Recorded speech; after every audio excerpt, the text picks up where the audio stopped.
Abhijit Roy, MD and CEO of Berger Paints India. Mr. Roy, thank you so much for speaking with us. I think I'm going to get straight to the point that the street also wants to know about.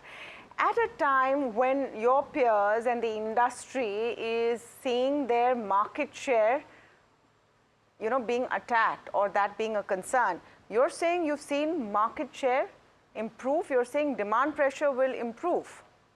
Yeah. What is happening different for Berger compared to the rest? Because the commentary of the rest of the industry is very different. No, see, overall the industry has slowed a little bit. There is no doubt on that. The consumer category in general, as you have seen from everywhere, there has been a slowdown. But within that, we have done much better. Therefore, we have gained market share. It's a relative case, right? So if someone else does, worse than us, then obviously, we will grow our market share. So from that perspective, if you look at our volume growth, that's the highest in the decorative category amongst all the listed players who are there. And even if you take, and we have calculated that, assuming that whatever, the new entrant Birla has done, even if that is built in, on a YTD December basis, we have actually grown market share for the year.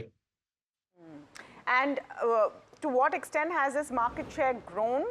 And is this a trajectory that you see continuing?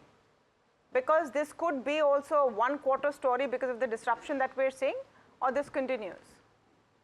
No, so we are hoping that, we will be able to sustain, our market share incrementally should go up.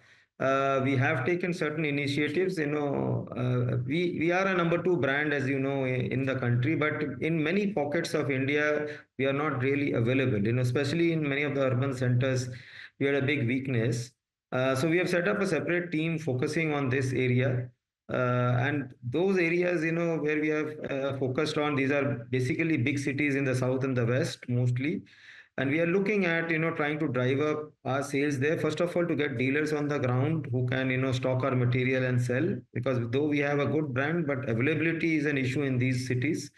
And then to ensure that, we do certain things to stabilize these dealers and ensure that they are interested in continuing to sell our products. So those things, initiative that we have taken, I think should give us, good growth rate, going forward as well. Mr. Roy, good morning. Neeraj here. Just before I dwell on the results a bit, I'm just getting this out of the way. The much spoken about inorganic move or M&A move, which might be a fit for a lot of companies, you are categorically saying that you are out of the picture out there, right? That's right. As of now, we are out of the picture. As of now? Sorry. The street may read a lot more than what you want to imply. Can you clarify there? No, so, basically, we haven't put a bid there, for the time being, so that's how it is, so from that perspective, we are not in the race, as of now. So, but if things change, if they don't get something, better, then maybe, we will take a look at it again, but as of now, this is how the status is. Okay, so not a strategic fit, but if they don't find any buyer or if the valuation drops a little bit, nothing stops you from re-evaluating. I'm presuming that's what you're trying to say. That's right. Yeah, I didn't want to misquote you. Okay, thank you for that. The second point is this about operational metrics. Now, you yourself mentioned in the response to the first couple of questions that you are trying to expand reach in certain areas where you may not have been present, etc. And you've gained market share. Is all of this happening at a small cost on operational metrics, quote margins, part one? And would you continue doing that? Because maybe the game demands that right now. So would growth in distribution and volumes happen at the cost of margins? And would that be a conscious strategy? So, initial investment has to be made, but that is very small compared to the overall size of our company. So therefore, this can be sustained and we will continue to sustain this and continue to invest in this. So there were always, a growth engine which happens, on its own, it keeps generating its own revenue and profit. And then a part of that is to be invested in certain new areas and new ideas which have a possibility of growth in the future. This we look at as a future growth opportunity along with construction chemical and waterproofing. These two areas will give us, quite a higher growth rate than what the normal growth rate is. And this will drive up the growth for the company as well and the profit for the company.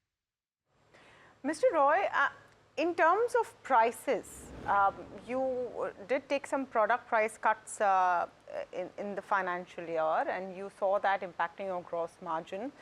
What has been the price outlook for this quarter and going ahead? Are you expecting price hikes, or will you continue to have to cut prices to stay competitive?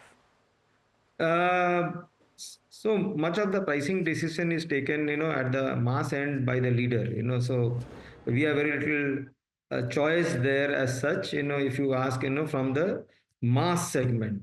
But if you look at the premium and the luxury segment, there is a lot more flexibility there, and, one has the ability to either take the prices up or, don't do anything at all.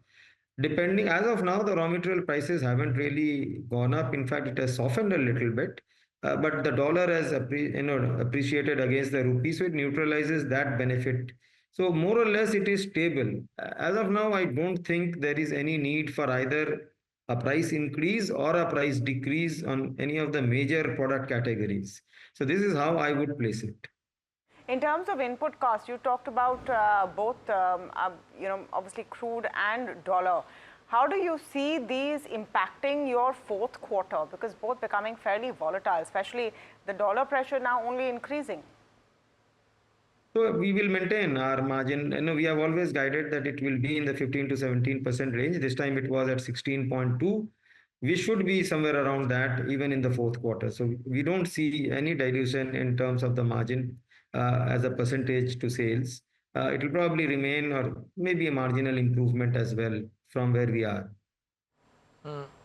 Mr. Roy, a slightly longer term question, if you will, but from most paint companies being largely paint companies, and there might still be the case right now in the case of the overall top line and the share in the overall revenues, but are doing a slew of products between the walls as well, right? Just trying to think in your own strategy, as we sit at the end of FY25 and you look at the next 5 years, if a decade is too long a time frame, do you reckon that every paint company will be a paint plus other products, and those other products contribution overall to the console numbers will be much larger than a minute 5-10%? Could it be almost a 50-50 over a 5-7 year period? So, as far as we are concerned, I can't speak about others. As far as we are concerned, we will be in paint and coatings, which is basically industrial and decorative paints, and waterproofing and construction chemicals. We are not there in bath fittings and tiles or, any of the other categories that you are talking about, the other spaces that you want to occupy in a home. We are very, very focused on paint and waterproofing and construction chemicals. And we, in the next 5 years also, I can assure you that we will be focused on these two areas. Now, waterproofing and construction chemical as a category is growing at a faster pace, largely because it is coming from a very low base, and therefore the growth rate is likely to continue in the next 5 years. From current levels, therefore, of around 10-11%, that might go up, but it will definitely not go up to 40-50% or something like that, but it will go up, maybe it can go up to 17-18% over a 5-year period. And that's where it will be. Predominantly, it will still be a paint and coatings play. Okay. All right. Thank you so much, Abhijit Roy from Berger Paints there, sounding fairly positive in a space which is otherwise not shown that kind of a mood. Well, unfortunately, can't say that for the markets. Berger Paints 1% up.